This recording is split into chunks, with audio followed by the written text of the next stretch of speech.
mengenai anugerah umum ini, kalau kita lihat-lihat penyampaian yang Roli sampaikan ini, itu terlalu Yudas yang menjadi pemikiran kita yang mendapatkan seperti anugerah umum ini. Sehingga dia salah bertindak dalam perjalanan hidupnya. Kira-kira begitu kali. Ya, bisa Banyak jadi. Ya. menyangkut Yudas. Ya, ya. Saya sedikit eh, teringat kepada tadi Roli menyinggung soal mulanya hukum. Itu lalu menyinggung soal gratifikasi. Pada waktu Tuhan jalan di atas air, itu berlawanan dengan pencipta. Gratifikasi. Ya. Dia yang mencipta gratifikasi itu, dia lawan itu, ciptaan itu. Ya. Menarik. Ya. Itu yang disebut mujizat. Ya. Mujizat itu kan Ya, supernatural, supernatural. bukan Ya. natural. Berlawanan dengan natural. Intervensi Tuhan. Jadi ini positive thinking sih sebenarnya ini bisa menjadi sugesti diri ya. Jadi mereka mensugesti diri, kamu bisa, kamu bisa. Nah, ada kalanya punya hasil ya. Tetapi kalau orang sudah tergantung ke situ, itulah bahayanya hanya antroposentrik. Padahal kita diciptakan untuk God centric, artinya berpusat kepada Tuhan. Karena kalau kekuatan manusia kan satu waktu habis gitu. Tapi sebenarnya positive thinking ini dari tahun 80 ada ini ya, berupa seminar atau course. Ya. Itu tiga hari 3 malam. Terus ada kayak ya, betul. makan dibatasin dan apa minum. Kita itu dulu $400 nih. Kita ada ini disuruh ikut, kita ikut aja, dia bayar. Tapi yang lucu ada pendeta ikut di situ. Ada apa? Ada pendeta yang Oh ikut. Iya. Positive thinking sebenarnya ada segala sesuatu ada segi baiknya ya. Cuma bahayanya kalau kita menjadikan ini pegangan, itu kita mensugesti diri. Iya. Jadi baik tapi jangan sampai terlalu fanatik. Terpengaruh ya. Iya. Ada tempatnya lah. Iya. Jadi yang repotnya ini positive thinking ini udah menjadi isme. Sudah menjadi isme berarti menjadi satu pandangan. Paham. Ya. Paham, satu paham. Dan ini paham ini berpusat kepada diri. Ini bahayanya. Padahal kita berpikir baik, berpikir benar itulah harusnya.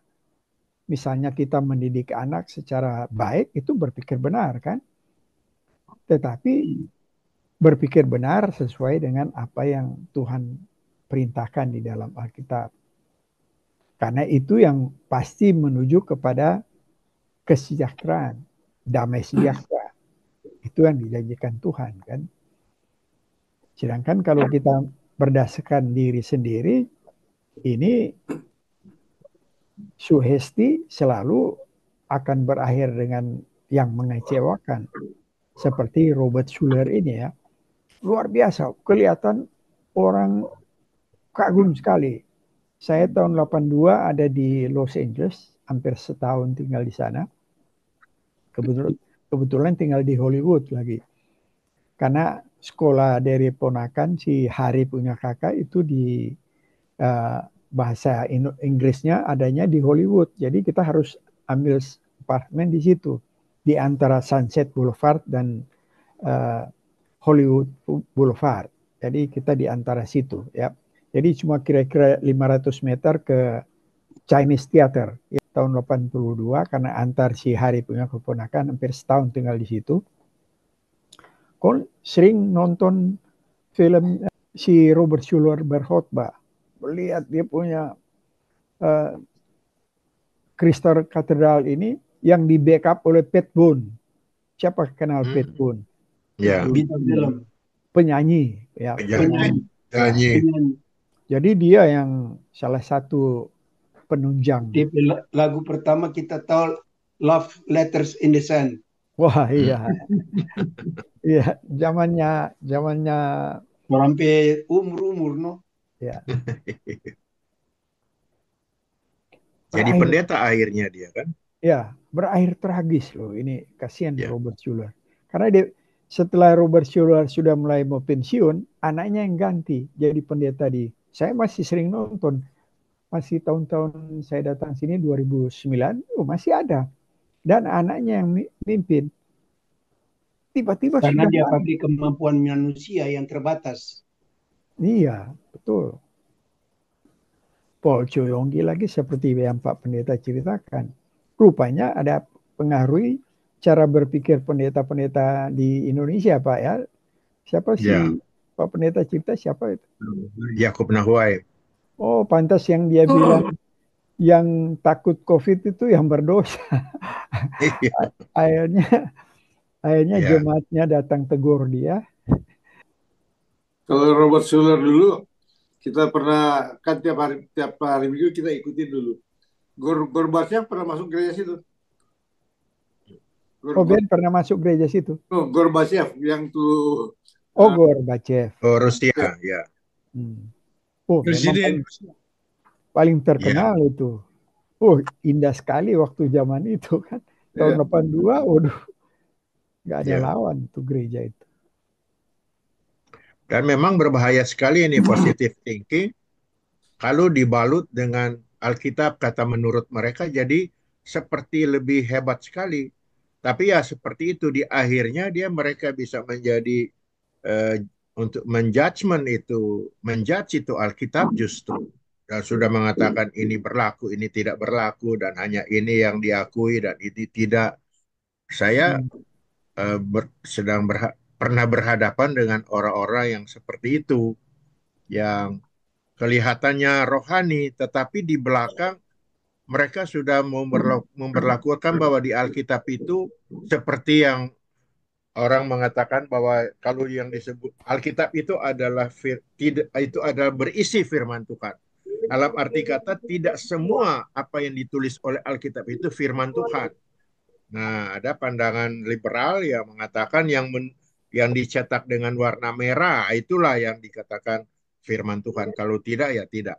Hanya pandangan manusia dan ini celaka kalau hal itu diterapkan memang di gereja ya akan membuat peradilan terhadap Alkitab itu sendiri. Ya. Ada satu pengalaman kita dengan Jeba. Saya ajak Jeba ketemu satu orang ya. Nggak usah sebut namanya kali. Doktor ya. Dia dipengaruhi oleh Robert Schuller. Pas ngomong-ngomong, karena dia kena cancer, ngomong-ngomong akhirnya kita bicara bilang, barangkali capek kali. Kita aja panggil Om aja ya. Om capek kali Om. Oh, kita tidak mau dengar tuh kata itu. Apa ya? Itu yang baru Mina ngomong. Apa itu? Rupanya dia tidak mau dengar tuh capek. Karena begitu positifnya, tidak boleh ada kata capek di dalam diri dia. Ya. Nah, karena dia dipengaruhi oleh Robert Schuller. Oh, dia banggakan sekali ini Robert Schuller ini. Dan itu berakibat tidak realitas. Orang capek dibilang tidak, itu kan tidak realitas. Ya. Ya, kelihatan sakit, fisik lagi lemah. Tapi mau bikin diri kuat, tidak capek. Itu kan tidak realitas. Padahal realitasnya kelihatan dia capek. Nah, itu soalnya bahayanya kalau positive thinking itu lain kali tidak realitas. Karena mensugesti diri ya. Saya bisa, saya tidak capek. Wah, itu ada hal-hal yang pernah juga saya pernah bahas tuh 127 hours. Itu jadi film ya. Pendaki gunung, kemudian dia tergelincir, dia terjepit tangannya di dua celah batu, terjepit, Tidak ada yang tolong. Ada 127 jam dia Tergantung. bergantungan. Akhirnya dia harus ambil keputusan. Potong di Potong tangan. tangan. Dia gergaji itu tangan. Dan Aduh, ini dibikin film. Dia gergaji, jatuh, baru dia merayap sampai ke anak. waduh. Apa. Dan katanya selamat. Nah, Tahun itu berapa sampai itu film dibuat itu, Kang? film. Nah, itu kekuatan yang Pikiran ya. pikiran, dan itulah yang disebut anugerah umum. Ada orang-orang tertentu yang diberikan Tuhan kemampuan-kemampuan yang melebihi dari kemampuan manusia normal. Padahal dia bukan orang percaya. Itu prinsipnya anugerah umum ada di Matius 5 ayat 45. Karena dengan demikianlah kamu menjadi anak-anak Bapamu di surga, yang menerbitkan matahari bagi orang yang jahat dan orang yang baik, dan menurunkan hujan bagi orang yang benar dan orang yang tidak benar. Nah, itulah Wow. anugerah umum ya. Iya, Artinya betul itu. Tuhan memberikan hujan kepada orang yang jahat dan orang yang baik. Memberikan matahari, jadi itu merupakan anugerah umum. Hati nurani diberikan kepada semua orang. Orang Islam sangat banyak membicarakan anugerah umum. Karena mereka membicarakan hati nurani. Misalnya di Indonesia ada yang begitu kejam, semua orang bilang, wah hati nuraninya, nggak ada hati nurani ini orang ini. Karena hati nurani diberikan Tuhan untuk mencegah kita. Kalau kita mau berusaha mau coba curi, jangan. Itu kan ada yang berbicara di dalam hati kita, itu hati nurani. Satu waktu kita bahas hati nurani, supaya kita ngerti apa tuh hati nurani.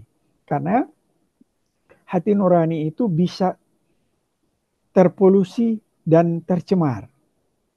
Jadi apa yang Tuhan berikan untuk kebaikan kita bisa jadi musuh kita karena menuduh kita terus, dan bisa itu tercemar karena misalnya orang waktu dia melakukan sesuatu yang jahat, dia merasa guilty sekali. Itu hati nurani yang tusuk itu. Rasa bersalah sekali. Tapi kalau dia ulang, masih ada hati nurani tegur, merasa bersalah. Tapi kalau sudah sering, udah mati hati nurani. Iya. Itu sebabnya pembunuh nggak pernah merasa Takut menyesal dan bersalah ya. karena dia sudah menutup Terbiasa. hati nurani. Tapi ini tidak hilang, dan ini hati nurani akan menjadi saksi pada waktu pengadilan. Apa semua yang dibuat oleh manusia, baik perbuatan maupun dalam pikiran dan perasaan. Karena hati nurani diberikan Tuhan kepada semua orang. Saya punya buku di sini mengenai hati nurani itu. Bagaimana kita disuruh recalibrate. Jadi di calibrate ulang berdasar firman, supaya karena kita setelah jatuh dalam dosa, hati nurani tercemar. Nah, bagaimana kita supaya hati nurani ini bisa menjadi terang untuk menuntun kita, menolong kita. Itu pentingnya hati nurani. Saya pernah kenal baik dengan seorang yang dari Christian Science. Nah, satu ketika saya lihat dia punya badan itu ada tumbuh bercak-bercak, ya kan? Ya, saya bilang, kamu sakit itu ya, kamu harus ke dokter. Mereka tidak percaya dokter soalnya. Jadi dia bilang, saya tidak sakit. Pikiran saya yang lagi kacau. Dan ini akibat dari pikiran saya. Jadi kalau pikiran saya sehat, saya punya tubuh juga pasti akan sehat. Nah itu yang seperti yang Ruli bilang ya. Sudah sesuatu yang sudah tidak masuk akal, tapi ya dipercaya seperti itu. Dan betul dia tidak ke dokter. Ya. Padahal dia sudah badannya sudah penuh dengan bercak-bercak seperti AIDS lah begitu ya. Ya, tapi dia tidak mau berobat. Kebalikan dengan saksi Yehova ya. Mereka nggak boleh ke dokter untuk transfusi darah, nggak boleh. Transfusi. Jadi kalau sakit yang perlu darah ya sampai mati, terpaksa. Ya. Nah, itulah berlawanan sama realitas. Ya, Kita, tidak realitas jadi. kita sedikit bingung antara naluri dengan nurani.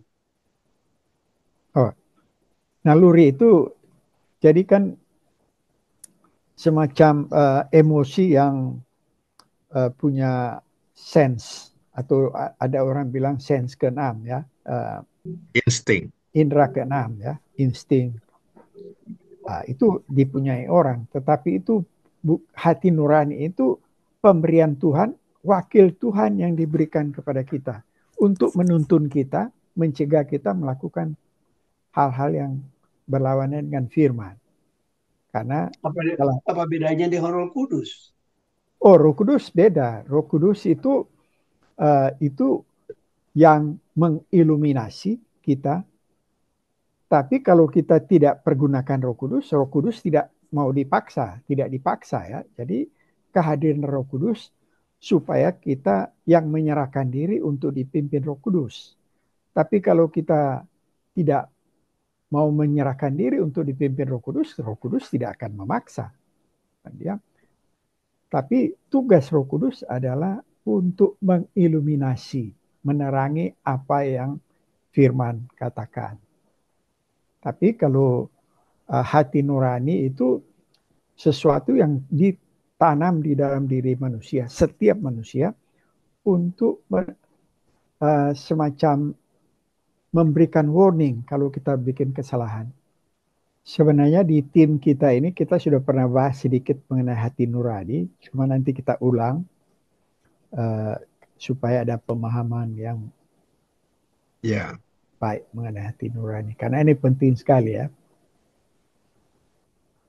Mungkin juga tidak semuanya kan harus menjadi satu semacam standar buku kan. Mungkin juga sebagai booklet ya, tidak begitu besar, tidak begitu tebal ya. Tapi itu juga merupakan pemahaman yang simple, praktis ya.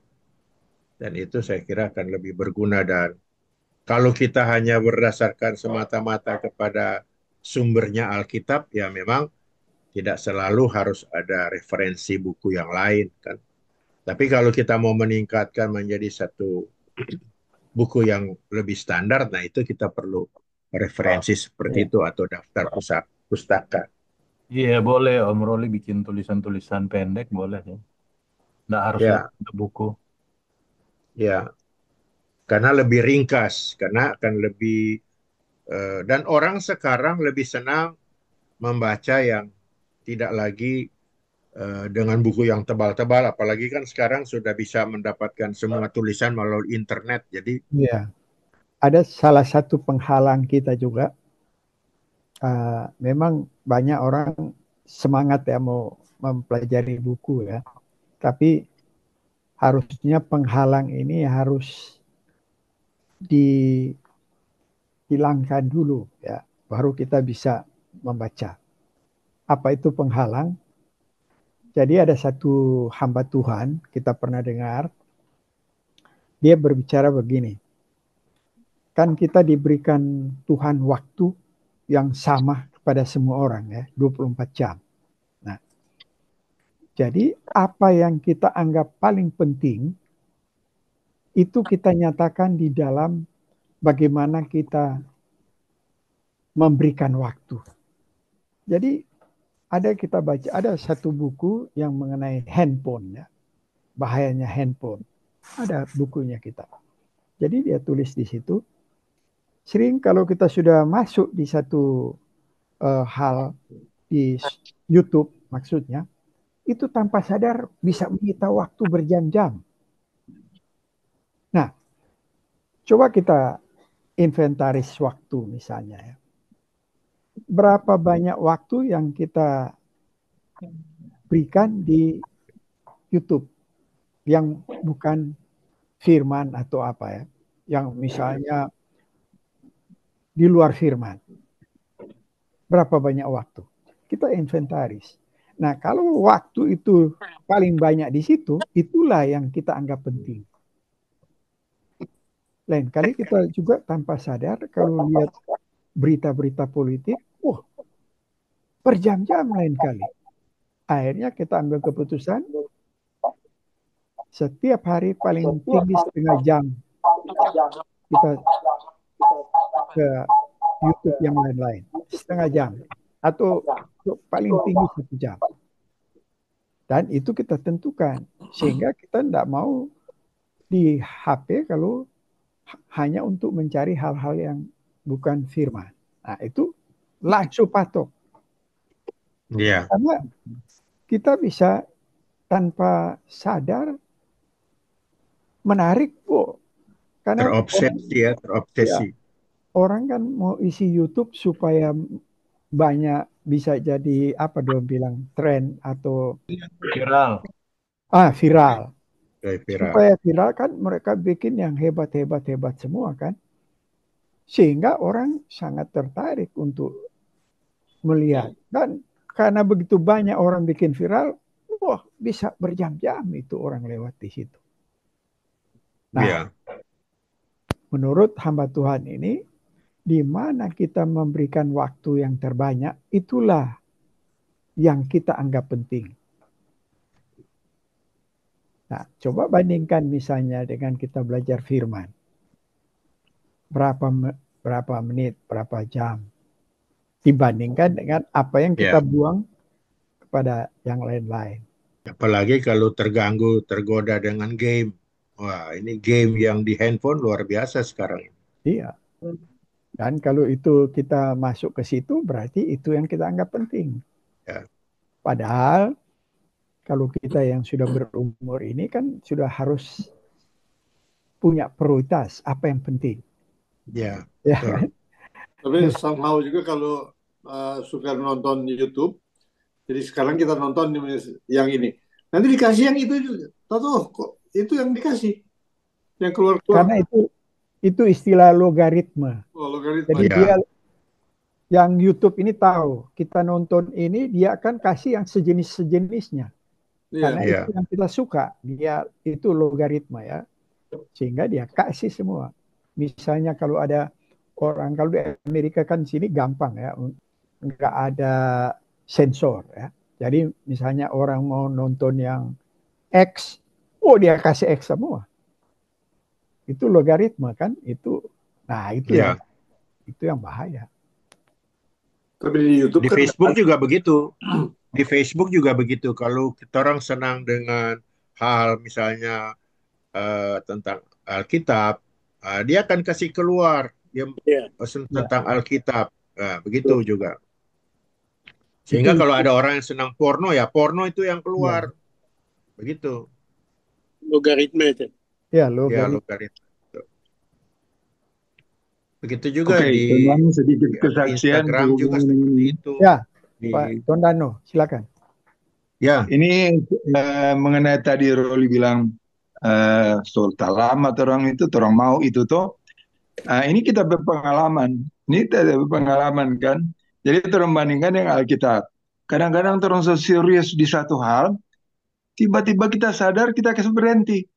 So cukup ini. Langsung berhenti. Jadi itu mungkin juga ada sedikit di hati nurani itu Kang. Karena kita pikir masa kita terus ini tuh ceritanya anak kelas bilang sama terus ini berhenti loh. Jadi kadang-kadang sampai di poin seperti itu. So lagi asik kita bilang kalau kemarin kita nonton tuh begini terus stop. Langsung tiba-tiba stop. No? Tapi jadi bukan bosan tuh. Memang ada cerita di YouTube atau di Facebook asik sekali toh. Pas cerita kita sadar kalau kemarin tuh cerita sama terus begitu nol bohong berhenti. Jadi mungkin itu juga warning hati nurani mungkin ada di situ Kang. Itu. Jadi tapi sudah stop no. Jadi udahlah, forget the whole thing, sudah habis. Tapi kalau di Indonesia katanya tuh ibu-ibu kalau nonton drakor, udah terus nggak bisa stop. Oh iya. Oh, yang telenovela semua itu dong so candu. Jam sekian dong tunggu di TV. Drakor itu Kita dapat nggak pernah nonton telenovela ya. Di sini dulu ada Diplomat. Kalau dulu kan ada soap opera di TV. Jadi waktu dengan semua pulang, aduh nangis. Lu ketinggalan, nggak bisa nonton lagi soap opera. Oke, Pak Pendeta, boleh itu kali kita sudah enak di sebelah. Oke, terang boleh tutup ya. Nanti lanjut di hari Jumat atau hari Sabtu waktu Indonesia dengan waktu yang bisa lebih panjang. Mari kita satu di dalam doa. Kembali kami menaikkan puji syukur limpah terima kasih kepadamu ya Tuhan, karena oleh pimpinan dan dengan kuat kuasa Roh-Mu yang kudus, kami dapat mengakhiri diskusi Zoom kami ini ya Bapak. Ada banyak hal yang kami sudah dapatkan lagi, yang memberikan kami pemahaman yang lebih luas, lebih dalam, dan kami boleh melihat lagi akan kebenaran firman-Mu yang adalah di atas segala-galanya. Di dalam segala kekurangan dan kelemahan dan ketidakberdayaan kami ya Tuhan, biarlah kiranya kami senantiasa mengharapkan bimbingan Roh-Mu yang kudus, agar kami boleh senantiasa diarahkan kepada kerinduan kami untuk senantiasa bersekutu dengan Dikau, sehingga kami boleh belajar lebih rajin, lebih setia kepada firman-Mu. Kami boleh senantiasa lebih bersyukur kepadamu ya Tuhan. Kami senantiasa boleh lebih taat berdoa, mengarahkan segala sesuatu di dalam kuasa-Mu ya Bapa. Terima kasih banyak ya Tuhan. Biarlah hikmat-Mu boleh senantiasa bertambah-tambah di dalam kehidupan kami ini, yang olehnya kami boleh pakai hidup ini boleh menjadi berkat bagi orang lain, dan kebenaran-Mu boleh menjadi lebih luas, sehingga orang lain yang mendengarkannya melalui kehidupan kami, mereka boleh turut memuliakan akan Dikau. Terima kasih banyak ya Tuhan. Berikan senantiasa kepada kami kekuatan, kesehatan di dalam tubuh kami yang sering lemah ini ya Tuhan. Dan Tuhan boleh senantiasa mengasihi kami, sehingga pada kesempatan yang akan datang, dengan tubuh yang sehat, segar, bugar, kami boleh kembali dipersekutukan melalui diskusi Zoom. Terima kasih banyak Tuhan. Berkati Roli Tuhan. Biar Tuhan tambahkan hikmat kepadanya, sehingga ia tidak jemu-jemu untuk dapat membimbing kami, untuk dapat melihat hal yang baru lagi Tuhan, yang lebih menguatkan iman percaya kami senantiasa. Bila mana Tuhan kami boleh menjadi berkat bagi orang lain, olehnya berkatilah keluarga rumah tangga kami masing-masing, anak cucu kami, senantiasa mereka juga boleh beroleh sukacita di dalam Tuhan senantiasa. Dan biarlah kami Tuhan juga memberkati dalam tugas karya pekerjaan kami ya Tuhan. Jauhkan senantiasa dari mara bahaya, kecelakaan, segala hal yang merintangi kehidupan kami. Berkati juga dalam tugas pelayanan kami, agar nama Tuhan senantiasa dipuji dan dimuliakan, bukan oleh karena gagah dan hebat kami, tapi karena kemuliaan Tuhan yang bekerja di dalam kehidupan kami. Berkati juga akan pergaulan kami, berkati juga di dalam setiap kehadiran kami, agar boleh menjadi garam dan terang. Nama Tuhan boleh senantiasa dimuliakan. Terima kasih banyak ya Tuhan. Olehnya biarlah kiranya kami dapat mengakhiri diskusi Zoom ini. Kiranya damai sejahtera Allah yang melampaui akal dan pikiran kami ikut senantiasa menaungi dan memenuhi kehidupan kami hari lepas hari. Kasih dan anugerah di dalam Yesus Kristus senantiasa melandasi iman percaya kami ya Bapa, dan persekutuan Roh Kudus senantiasa mengantar kami, menyertai kami di dalam perjalanan hidup kami hari lepas hari. Terima kasih banyak ya Tuhan. Ini adalah doa dan permohonan kami. Biarlah Tuhan senantiasa menyertai kami senantiasa. Di dalam nama Yesus, kami sudah berdoa dan mengucap syukur. Amin. Amin. Terima kasih. Terima kasih. Amerika. Semua kasih pendeta tidur. Yo, terima kasih Tuhan berkati. Bye-bye semua. Oke. Sampai ketemu hari Jumat dan Sabtu di Indonesia. Oke. Oke. Bye. Oke, terima kasih. Bye. Sayonara.